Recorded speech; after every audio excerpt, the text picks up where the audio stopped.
And we're off. Welcome to episode 2 of the AJ Music Podcast. We finally have a name now. I'm not going to say now. I was ready to say last week, but it was about a month ago. We're both busy guys. Yeah, we We got a did, name and logo now, though. yeah, yeah.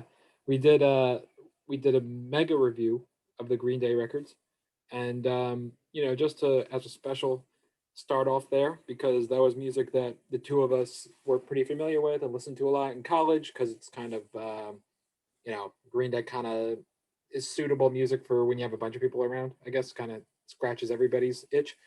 Um, this week we decided to do something a little bit different. Kendrick Lamar Section 80, sort of. It's weird to say this about a guy that's gotten as big as he has, but kind of a forgotten album in my opinion. I've even seen, like for example, when I saw the Rick Rubin's interview of Kendrick in that grassy sort of L.A. courthouse. They were referring to the first album as Good Kid, Mad City, and I was thinking the whole time, like, what, like, why are you forgetting about this one? I think it's partially because it was released independently, and as far as I know, there's no physical copies of this available either. It was only released online for like digital media, Oh, wow. and for that reason, I think it gets overlooked to a certain degree. Except for, although I know it did make a lot of noise within the hip hop community at the time. If you go back and whose review of that Dead End Hip Hop, that's one of their favorite albums of 2011. Quite a few of those guys chose that as their favorite. So here we are, and I just want to say that I personally, Jacob has more experience with hip hop listening and probably review than myself. I'm kind of new to the genre, just sort of feeling my way around it. So I'm not going to be if this was a rock album, I'd probably have much more skill in reviewing something like that because I'd be picking up more of the references. Whereas here, this not isn't so much the case. You know, there's sort of a world that's kind of new to me, but I figured I wanted to talk about this anyway. And Kendrick's the first rap artist that I've been able to really get into with his stuff. Waiting patiently for whatever the next release is. So, and my personal history with this record is, I figured I'd like to start getting into new music that I haven't heard before, kind of branch out, try something more experimental, expand my horizons, see what sticks. And I listened to Damn first, liked it generally. I liked the vibe of it. And I definitely known Humble before that. And so then after listening to Damn, I went to this record. So I listened to this album before I ever heard Good Kid, Mad City or To Pimp a Butterfly. And going from Damn to this is definitely a big change. The instrumentation and the production on this record is a lot more, I guess, lively. With a lot of horn samples. There's a lot of variety in the production here too. Whereas Damn, to me, and again, I'm not like the expert on like current trap music or more like modern day production techniques and hip hop, and maybe Jacob can correct me on that. This Damn sounds much more like a modern sort of record, and Kendrick rapping over, the Dead End Hip Hop guys said it sounded like him rapping over like Amigos style beat, which Section 80 is far from that, very different. Um, and to me, it feels much more like a younger Kendrick. I was thinking we could kind of get into this more towards the end of the video, but To Pimp a Butterfly and Damn feel very much more like Kendrick as an adult rapping, whereas Section 80 and Good Kid, Mad City are very much the stories of his youth growing up in Compton, and it feels much more like a younger person who's behind the mic. So different different. Not necessarily one's better than the other, but this is a very different Kendrick, in my opinion. And Jacob, yeah, if you want to go off on your history with Section 80, that'd be cool. Yeah, so with Section 80, personally, like I hadn't listened to Section 80 all the way through until probably like the last few months. I and I think you've been kind of overstating my knowledge of hip hop from Okay. today and in more classic eras too. But to me, Kendrick Lamar is one of my favorite, if not my favorite rap artist there is. I remember seeing him on his tour recently with Schoolboy Q and SZA for promoting the Damn album, and it was an incredible performance. And and I think my history with Kendrick, it actually spanned. I used to listen to absolutely nothing but rock back in high school. And I remember watching the Grammys one time, and I think it was the year that he was on for "To Pimp a Butterfly." I could be wrong. It could have been "Good Kid, Mad City," but either way, I remember I tuned in late and I saw Metallica's performance with of One. Which like blew my mind at the time, being a huge rock fan, Metallica being one of my favorite bands of all time. Still are. You can see the Oh cliched yeah. Master of Puppets poster in the background, but it blew my mind at the time as a young high schooler. So being the attention seeker I went straight to Twitter and was like, if you don't think Metallica's performance was the best one tonight, something's wrong with you. And I remember people just came at me, and even like people that I knew that like Metallica, they were like, no, I think Kendrick's performance was better. Um, and I think after that, I started listening to stuff like or to some of the singles from Good Kid, Mad City and To Pimp a Butterfly. Um, and and I didn't actually listen to his albums all the way through to get the full I guess Kendrick experience, because he's definitely, in my opinion, more of an album artist than a single artist. That Yeah. I think a lot of people would agree with that. It was actually, it's funny, it was after I had recently listened to Green Day's American Idiot. Again, it's kind of we're kind of going full circle here, Yeah. back to our last review. I listened to American Idiot, and and I was like, you know what? I want to hear more concept albums. I want to Yeah. hear more rock operas or whatever. And I remember like going to Reddit and was like, what are some good concept albums? And like interestingly enough for me at the time, I saw Good Kid, Mad City and To Pimp a Butterfly. I was like, Yeah. wow. And I had no idea because I had never listened to the albums all the way through. Mhm. Um, and like all that I listened to were the hits like Mad City and even I think I had the album version of Swimming Pools on my phone, and I always thought it was really weird at the end, Oh yeah, where yeah, yeah. there's the whole shootout at the end, the Hmm. little like interlude, and I listened to the albums and I was like, this is literally nothing like I've ever listened to before. It's a completely different experience It's a listening rock to it. opera. Well, Yeah, well, well, not rock, but hip hop it's opera. I think you'll call it. You know. yeah. I wouldn't even call it that, but it's just like listening to Kendrick's music.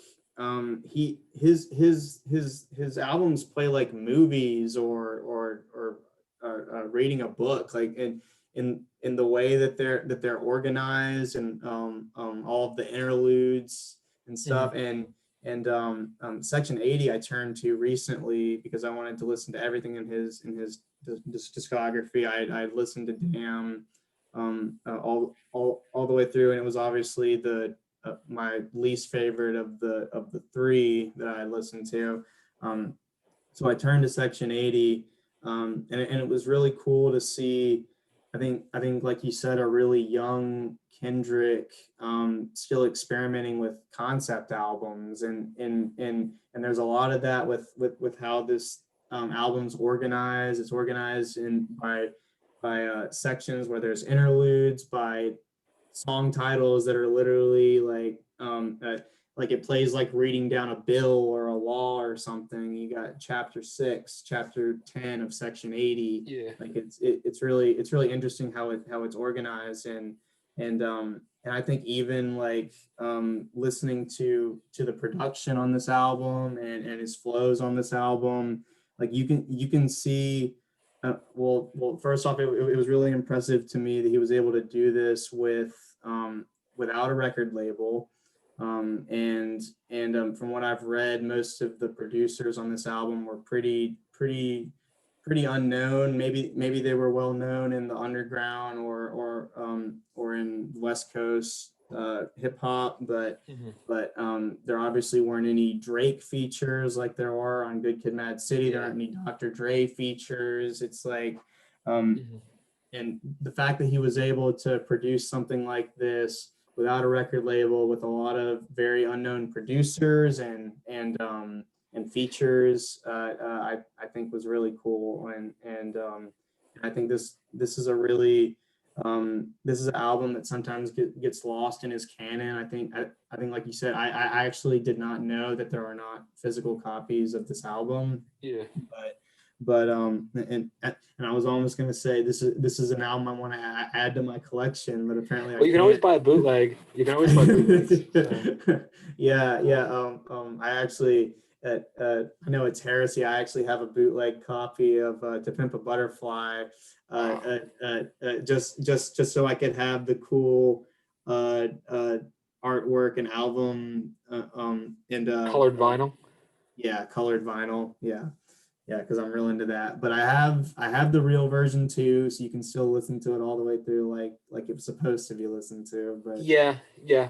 I mean, I kind of get it. Just not to get off on a tangent, but some of like these newer records, buying them on vinyl, I think there's just like minimal benefit. But so that's kind of why like newer records I'll just buy on CD because it's a digital format, so that's how it's made.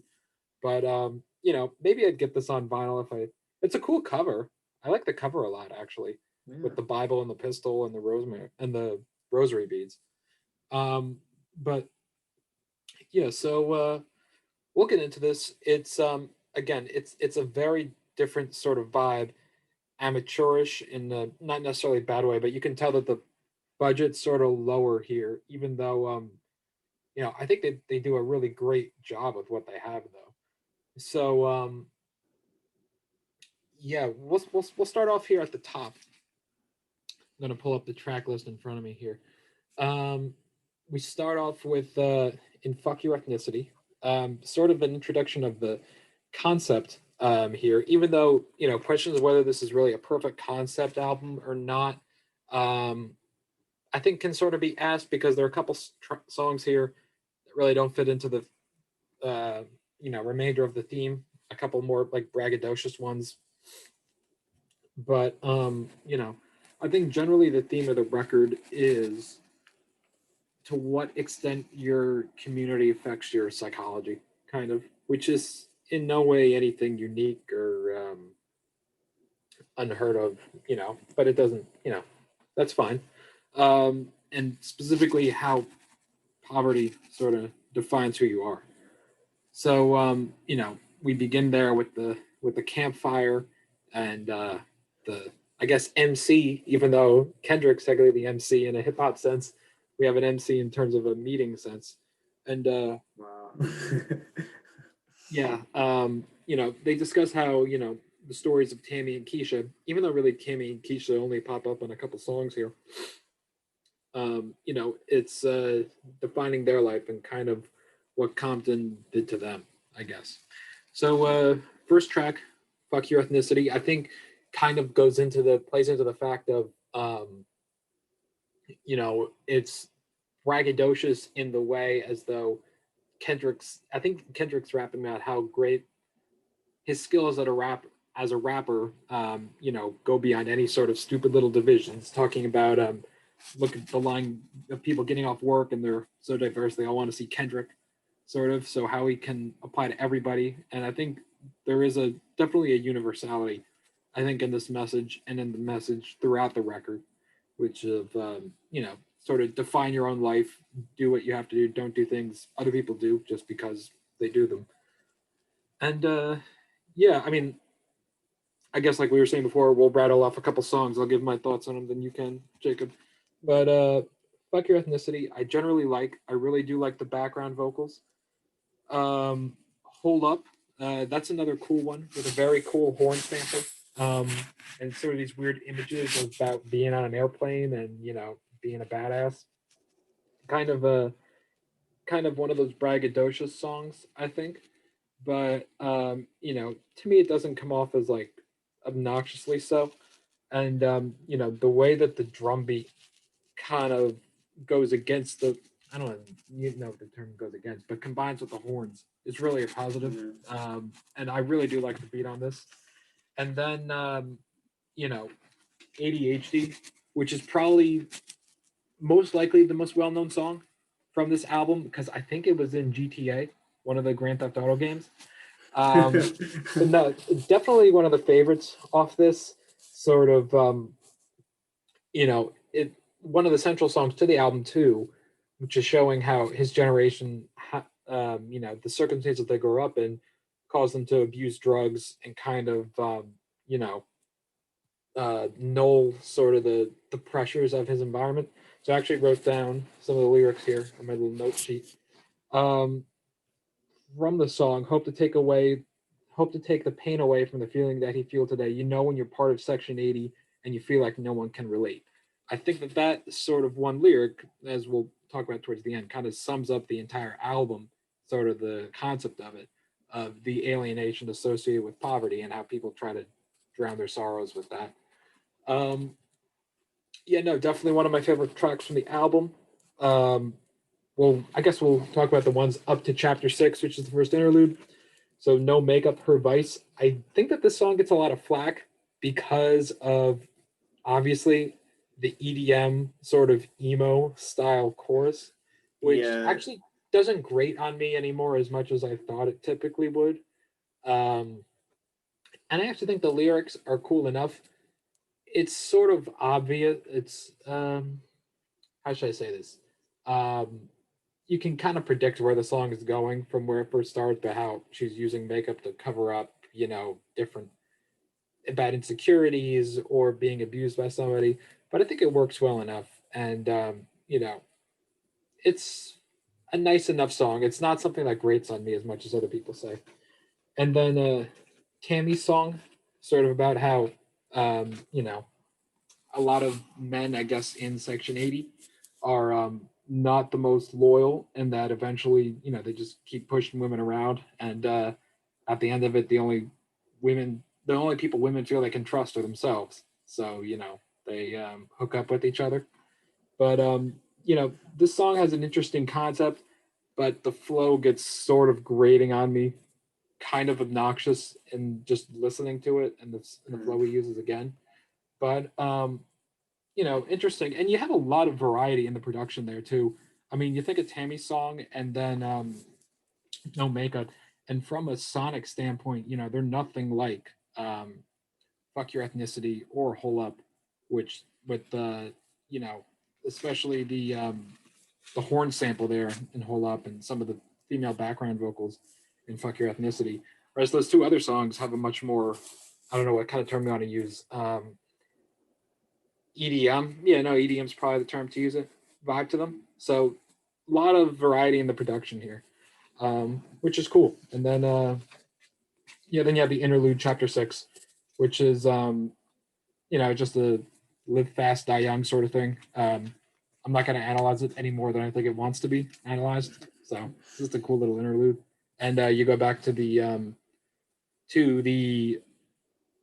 campfire MC, the meeting MC, who gets you ready for the next section of the album, talking about the Ronald Reagan era and some of the people who were around during that time. So, uh, Jacob, what's your thought on this batch of songs? Well, so I think from what you said, kind of along the lines of how the production is very different in every song. I think that actually holds true for most of the album. I don't think that there's really many songs on this album that sound the same, Mhm. and I think that's really telling for how important the production is to Kendrick, because he experiments with so many different instruments and so many different backings, like the piano and the backing vocals that you hear on a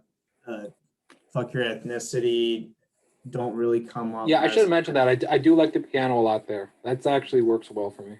yeah, and "Fuck Your Ethnicity" as a song, I really do enjoy the message there. That it really isn't. You shouldn't put up these divisions, I guess, to kind of To appreciating artistry and sort of. define who people are, and depreciate other people. I think that's an important message, and it's also like I think another interpretation of that could also be maybe it's kind of ironically too, maybe saying fuck your ethnicity, like you hear a lot of people, like you hear a lot of racists will say like I don't care if you're white, brown, yellow, purple, or whatever. By saying that like kind of stuff, it kind of devalues people, like saying that you don't care about people, like you really only care about your own perspective. So and I think it's important to hear other people's perspectives. Um, so, and then with hold up, it personally wasn't a song that really struck a chord with me as like one of the more powerful or more memorable songs from Section 80. Um, so I don't really have a lot to say about that one.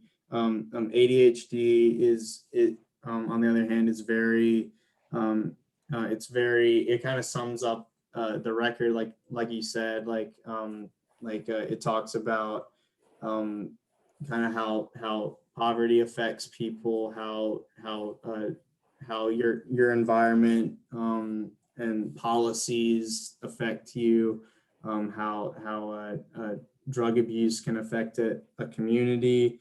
Um, I think I think it's an important song and a very impactful song from the record. And I didn't realize actually that it was from GTA. I was wondering why it was on Apple Music. It's the only song with a star by it, which like normally indicates that it's the most popular.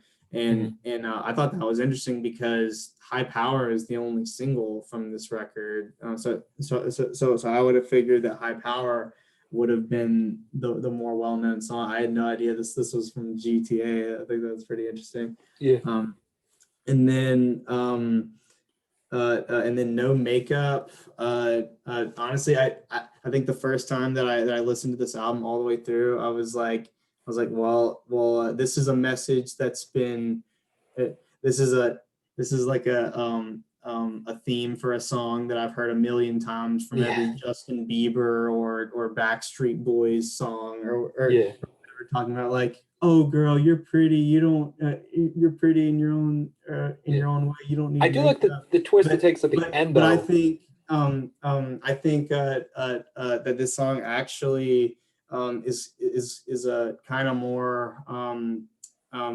comparable to a song like Complexion from To Pimp a Butterfly, where it's more about being comfortable in your own skin. It's not about it's not like it doesn't. I don't think it needs to be taken as literally as it sounds. That it's about like you don't need to wear makeup, girl. You're Yeah, but there's the important part at the end where the female vocal comes in and it's revealed that it's partially about some sort of physical abuse, about covering up a black okay. eye as well. Yeah, yeah. which is an Was interesting point that I didn't entirely see coming. Yeah, that's the part too. I think I actually because it like cuts off like it like bleeps out the Yeah, portion after she says black. So I didn't realize it was that's what she was or that's what the theme was. But um I guess moving on to the next song, Tammy's song. It's so like you said, there are two main characters in this album that come up multiple times. That come up at the beginning of "Fuck Your Ethnicity." They're mentioned by name, and Tammy's songs about a woman that's been let cheated down, on I guess. multiple Yeah, times or multiple women, I guess, that have been cheated on, and they have different stories, but they end up coming together. It's I don't think that it's as impactful as a story or more related to the theme of poverty and social in a society that that Keisha's song is like I think of the two songs, this is the weaker oh, but definitely. but I think it's still a very interesting story, and I think you see a lot of Kendrick's ability as a storyteller, even if it does sound more amateur than Good Kid, Mad City or To Pimp a Butterfly.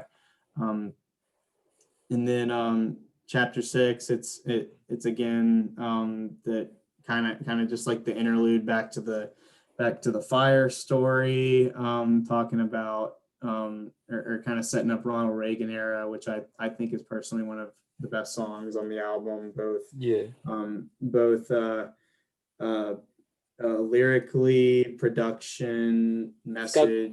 yeah, and yeah. So then I guess we'll hop into those too. So I actually do like the hook on this. It has a nice chorus to it, and I think it sets up at the same time. Yeah, while as Section 80 will make you abuse drugs, it'll also encourages you to just become a very violent person. Like another lyric I wrote down here: can't detour when you're at war with your city. Why run for it? Sort of. So it kind of has this concept of Section 80 forcing you to do certain things, and that Section 80 will turn you into a sort of person that you might not like. And then going from there, and yeah, you can add your thoughts. Yeah. I really like too how this song connects to Keisha's song and the opening melody. Oh, it's the same guy, It's yeah. It's the same guy Astrobot. and it's the same melody about what's his name actually? I think I'll it's Astrobot. Okay. Okay. Yeah. Yeah. It's the same guy that shows up in Keisha's song, and he's singing the same melody, but in this song, at the beginning, it's about driving down Compton Boulevard at 90 miles an hour. Yeah. Um, and I guess like that portion makes it seem more I guess like talking about um, um, being free or maybe even running from something Mm-hmm. while the hook that comes in Keisha's song is a lot more it's a lot more depressing when you think about it. It's talking about girls on the street in Compton Boulevard, Mm-hmm. and when we get into Keisha's song and like what the story is, you'll understand like the difference there and why that's bad or why it's sad.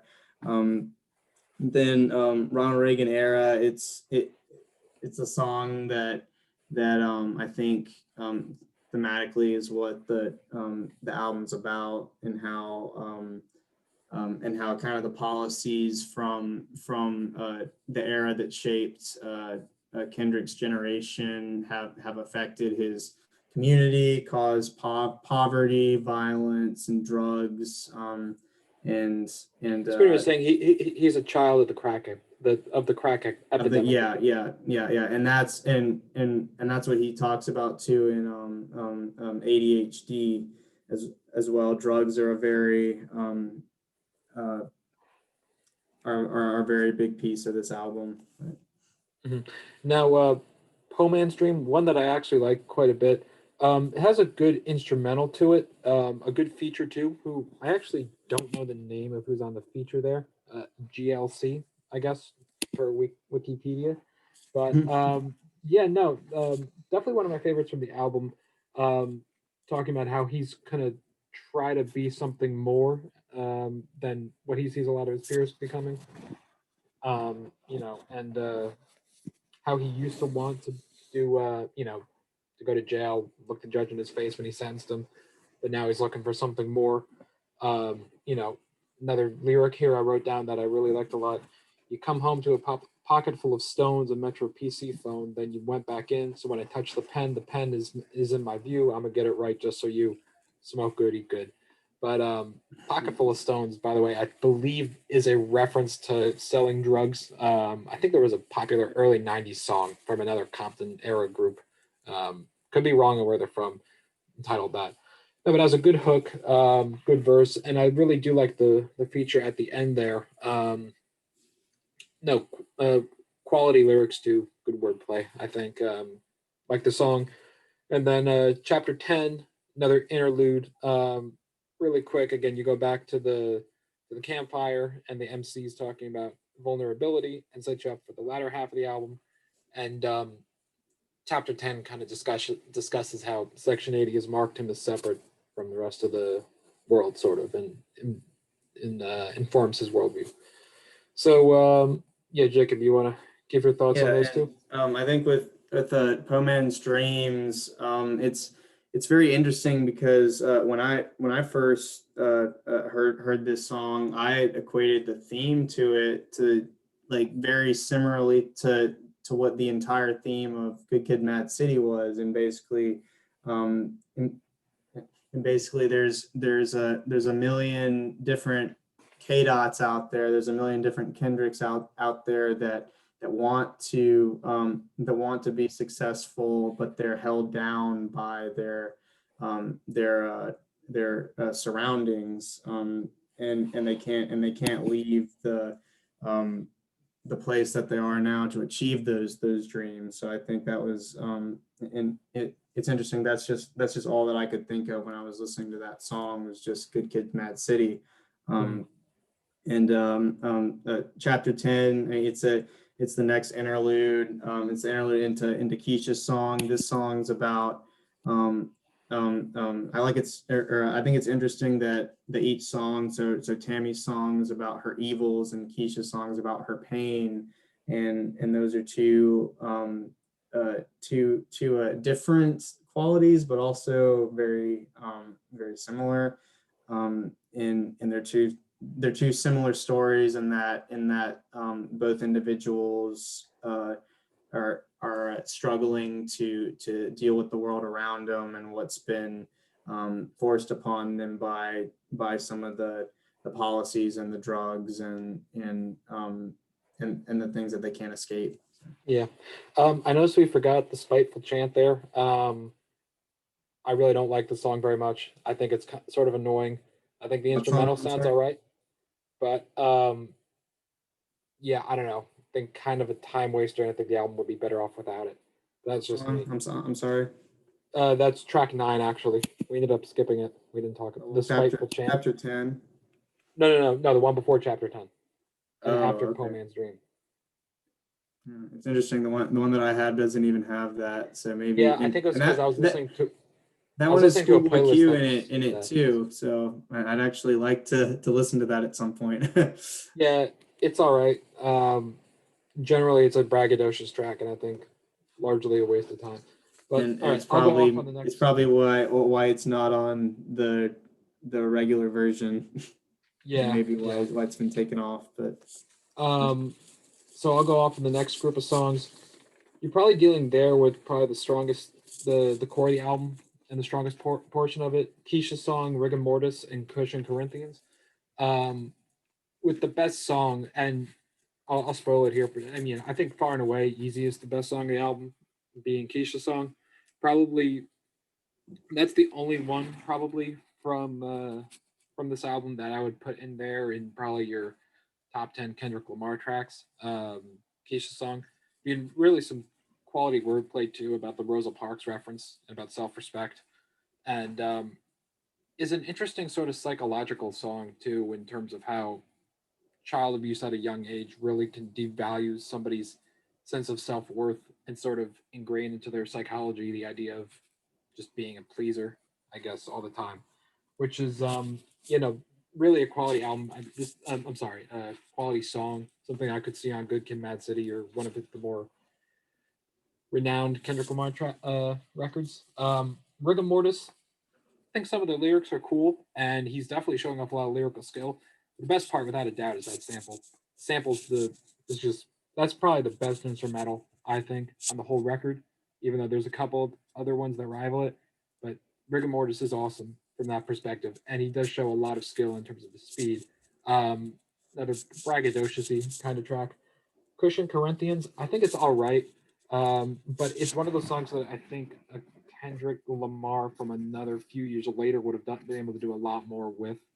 I think the lyrics are sort of so here and there in the rhyme scheme. Um,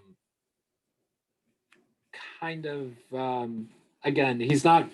I think a later Kendrick Lamar would have done more with the song. Is sort of my overall take on it. So, yeah, no, Jacob, if you want to go. yeah, so for Keisha's song, for me, I would agree that it's the best song on the album and maybe one of his best songs that he's ever done, or one of or easily the best one from Section 80 that could compete with some of his um, more iconic tracks. But yeah, it's a very sad story, for sure. And I had to look up too if Keisha and Tammy were real people, and according to Wikipedia, they're not. They're fictional people, but which which but I mean, it easily could have been someone that Kendrick knew but didn't want to name drop as Or well, because probably a it combination of seems like a multiple very people. Yeah. real. It seems like a very real story. It seems like for him to describe it the way that he has. Um, it's very cinematic the way that it plays.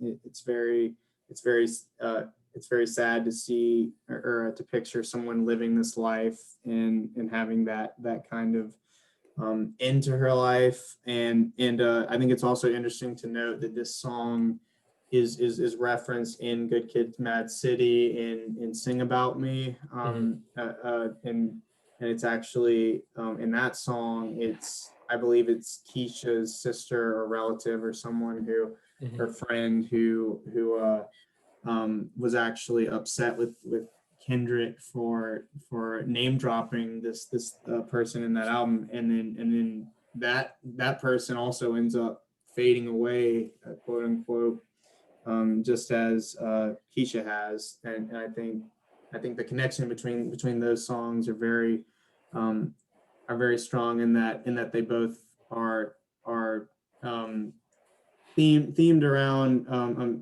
individuals who who had their lives affected by their environment. And I think it's a very sad story. Rigor Mortis is, so his flow is absolutely insane on this song. I think that he really shows off some skills um, that that show you that he's not just a great lyricist. He's not just a great writer of conceptual and socially aware songs. He's also very skilled as a rapper too. Like, there's a reason that he does what he does. And I think that the instrumentation is really cool on it with the horns and everything. Pushing Corinthians, I would actually argue, is one of the better tracks on this album, because it's more it's more Kendrick. Like I think like with what you said, maybe he could have written a better Cushion Corinthians farther down the road, but in all of his albums, he mentions how important his faith and his religion is to him, Mhm. and this song is telling on how important faith and religion is to everyone in his community, and and I think Cushion Corinthians, it's a are two very different uh, areas of the spectrum. You got drugs, and then you got religion on one hand, and it's like people, it's almost like they're two faiths. Like it's like Mhm. someone is so impacted by their surroundings that they swear by drugs and getting through the day, but they also are honed by their faith, Mhm. in their So religion. yeah, and then you get into the ninth inning sort of the album. Blow My High, I think, is largely a waste of time. I don't know why this is on here. If I was Kendrick Lamar, I would have kept this off because I think the record's better without it, and flows better too. Absol's outro.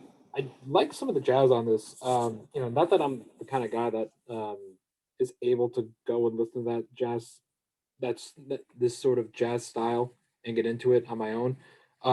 But it's very cool when it's wrapped over and kind of sets Kendrick Lamar up as it's a place where he embraces being sort of a voice of his generation, someone who wants to speak for relevant issues rather than just be the kind of rapper that does only braggadocious songs, I guess.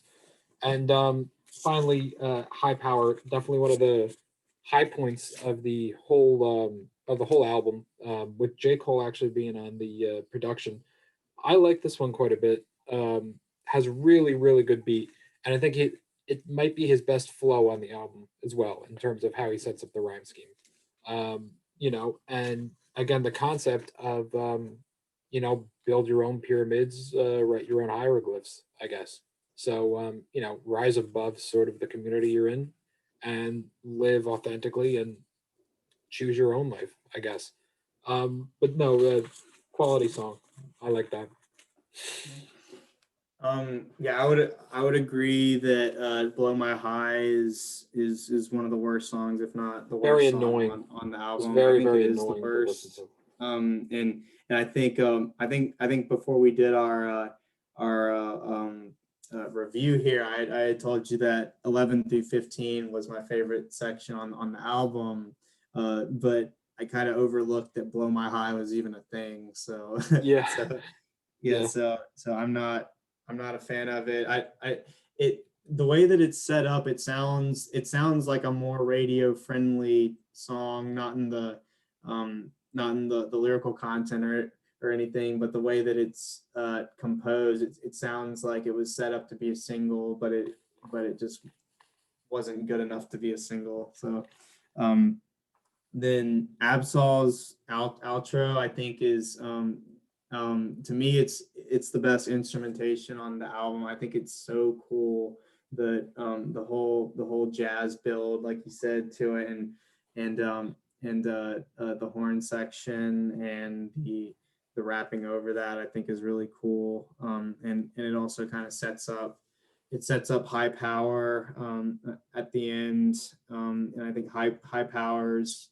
It's in my top three of the best songs from this album. It was deservedly so his only single from this album, and I think it's one of Kendrick's most important songs that he's ever written, because it got the attention of Aftermath and Dr. Dre,